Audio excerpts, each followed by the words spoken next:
আয়ের তুলনায় অতিরিক্ত সম্পদ রাখার অভিযোগে সোমবার আসাম সিভিল সার্ভিসের এসসিএস এক কর্মকর্তাকে গ্রেপ্তার করেছে পুলিশ। মুখ্যমন্ত্রী বিশেষ ভিজিল্যান্স সেলের কর্মকর্তাদের একটি দল নুপুর বোবরার গুয়াহাটির বাসভবনে অভিযান চালিয়ে 92 লক্ষ টাকা নগদ এবং 1 কোটি টাকার গয়না জব্দ করেছে। বারপেটায় তার ভাড়া বাড়িতে অভিযান চালিয়ে 10 লক্ষ টাকা নগদ উদ্ধার করা হয়েছে।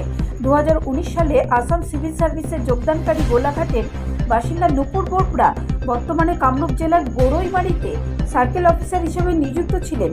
মুখ্যমন্ত্রী হিমন্ত বিশ্ব শর্মা বলেছেন যে বিতর্কিত জমি সম্পর্কিত বিষয়ে জড়িত থাকার অভিযোগের পর গত 6 মাস ধরে তার উপরে নজরদারি ছিল। এই কর্মকর্তা বারপেটার রাজস্ব সার্কেল নিযুক্ত থাকাকালীন অর্থের বিনিময়ে সন্দেহভাজন ব্যক্তিদের কাছে হিন্দু জমি হস্তান্তর করেছিলেন।